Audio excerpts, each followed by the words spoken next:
मित्रांनो, आई कुठे काय करते या मालिकेच्या आजच्या भागामध्ये आता आशुतोषच्या डोळ्यावर पट्टी बांधलेली असते। नितीन आणि अनीश हे दोघेही त्याला घेऊन घरात येतात। त्यावेळी आशू विचारत असतो की तुमचं हे काय चाललंय। नितीन म्हणतो की तू काळजी करू नको, तू आपल्याच घरी आला आहे असं म्हणून तो त्याला हळूहळू चालायला सांगत असतो। घरातील सर्वांनी आता आशूसाठी खास सरप्राईज प्लॅन केलेलं असतं। खूप छान असं डेकोरेशन केलेलं असतं, छानसा केक देखील बनवलेला असतो। आता देशमुखांकडील सर्वजण इकडे आलेले असतात। काही वेळानंतर आता आशुतोषच्या डोळ्यावरची पट्टी काढली जाते। आशुतोष समोर सर्वांना पाहतो, त्याला खूप आनंद झालेला असतो। सर्वांकडे आता पाहतच राहतो। तेवढ्यातच मनू आता पुढे जाते आणि त्याला म्हणते की आता तू केक कट कर आशुतोष काका, अगोदर काहीतरी विश माग। तेव्हा सर्वांनाच आता खूप मोठा धक्का बसतो। ही अगोदर बाबा म्हणत होती, आता आशुतोष काका कशी म्हणते। आशू देखील आश्चर्याने तिच्याकडे पाहतो। आता तो सर्वांकडे पाहतच राहतो। त्यावेळी मनू पुन्हा म्हणते, आशुतोष काका अरे काहीतरी विश माग ना। आशू म्हणतो की हो मागतो असं म्हणून तो डोळे बंद करतो। मनातल्या मनात म्हणतो की सर्वांना एकत्र असंच बांधून ठेव, सर्वांच्या सर्व इच्छा पूर्ण कर देवा आणि मनूला काहीही आयुष्यात कमी पडू देऊ नको असं म्हणून तो आता डोळे उघडतो आणि म्हणतो मागितली मी विश, आणि लांब असा श्वास घेत तो लगेच केक कट करतो। तेव्हा घरातील सर्वजण त्याला हॅपी बर्थडे आशू असं विश करतात। केक कट करून झाल्यानंतर मनू म्हणते की तू मला अगोदर नको केक भरवूस, तर तू अरुंधती काकू आणि सुलेखा मावशी या दोघींनाही केक भरव। तेव्हा आशू आता ठीक आहे असं म्हणतो। तू सर्वांच्याच मनात आता शंकेची पाल चुकचुकते, हे असं काय होतंय। आशू आता अरुंधती सुलेखाताईंना केक भरवल्यानंतर तो म्हणतो की मनू आता तू मला भरवतेस। हा दोघेही एकमेकांना आता केक भरवतात। माया फक्त आता त्या दोघांकडे पाहतच राहते। तर संजना या सर्व गोष्टींची आता मजा घेत असते। त्यानंतर आता मनू विचारते कसा झाला आहे केक। तेव्हा आशू म्हणतो खूप छान झाला आहे। तेव्हा ती म्हणते मी आणि माया मम्माने मिळून बनवला आहे। हे ऐकताच तर सर्वांनाच खूप मोठा धक्का बसतो। मनूचं वागणं एका दिवसातच पूर्णपणे बदलून गेलेलं असतं। आशुतोषचा वाढदिवस झाल्यानंतर घरातील सर्वजण हॉलमध्ये बसलेले असतात। त्यावेळी आता आशू म्हणतो आई आम्ही जाऊ का ग। तेव्हा ठीक आहे असं आता अरुंधती म्हणते। तर मनू कुठे आहे असं ती विचारू लागते। तेव्हा मनूला माया बाहेर घेऊन गेली आहे असं आता यश म्हणतो। आशू आता रागातच म्हणतो काय माया कुठे घेऊन गेली आता एवढ्या रात्रीची तिला। तेव्हा आता काय माहीत कळत नाही असं आता अरुंधती म्हणते। आशुतोषला आता वेगळा संशय आलेला असतो, म्हणून तो माया आणि मनूच्या रूममध्ये जातो। तेथे गेल्यानंतर त्या दोघींनाही तो आवाज देत असतो, परंतु तेथे कुणीही नसतं। अरुंधती आणि आशू दोघेही आता त्यांच्या रूममध्ये येतात। तेथे आल्यानंतर आता पाहतात तर तेथेही मनू नसते। दोघेही आता कपाटात पाहतात तर मनूचा कप्पा हा रिकामा असतो। तेव्हा ते पाहून आता या दोघांनाही धक्का बसतो।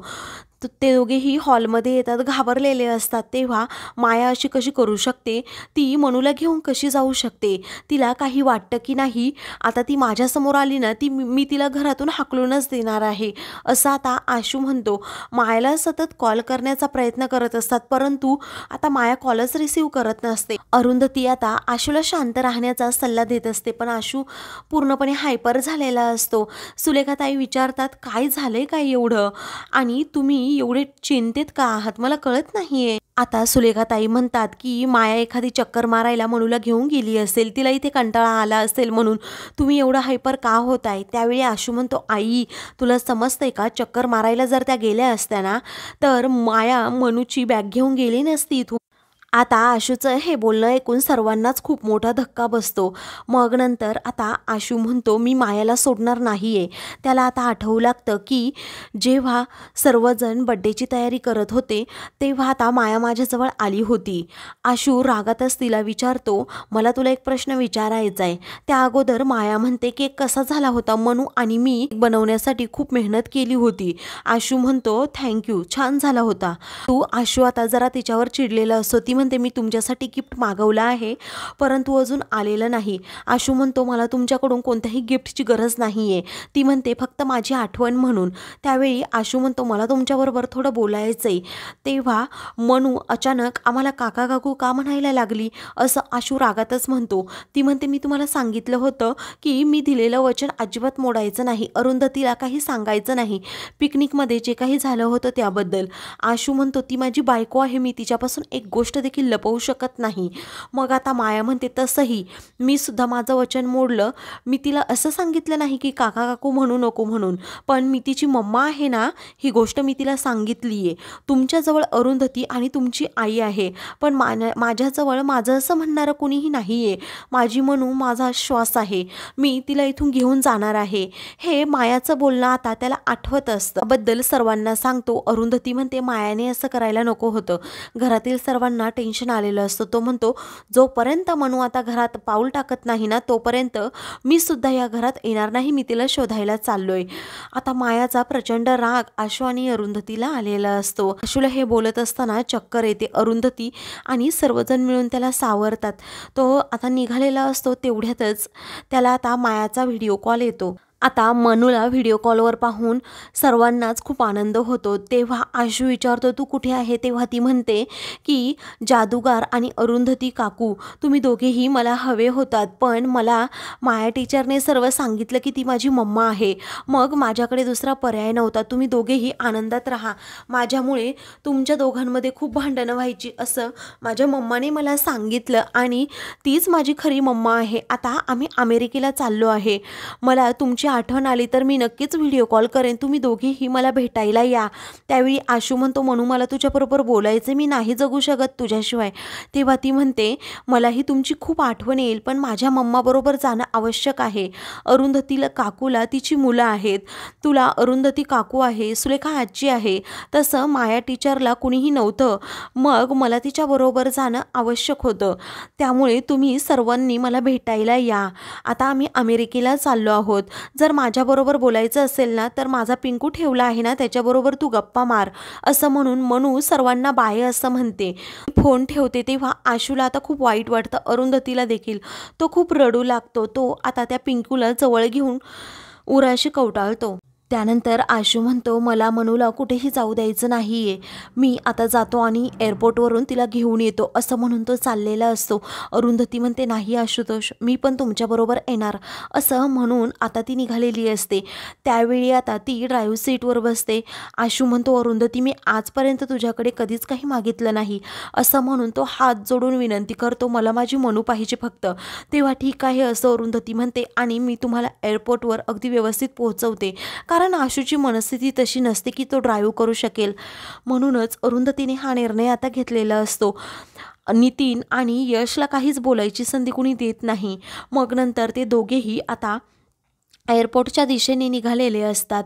त्यावेळी अरुंधती आणि आशुतोषला मनूबरोबर घालवलेला प्रत्येक क्षणाने क्षण आठवत असतो. आशू आता खूप रडत असतो. त्यानंतर अरुंधती म्हणते की तुम्ही धीर धरा जरा. आशू म्हणतो गाडीचा स्पीड तू वाढव, परंतु अरुंधती ऐकत नसते. कारण फास्ट गाडी चालवणं हे धोक्याचं असतं आणि अशा मनस्थितीत तर नाहीच नाही असं म्हणून आता ते दोघेही निघालेले असतात. पुढे आता अरुंधती पूर्णपणे कोलमडून जाते कारण मनूचीही तिला खूप आठवण होती. ती सर्व लक्ष आता गाडी चालवण्याकडे देत असते आणि आशूची ही मनस्थिती सांभाळत असते.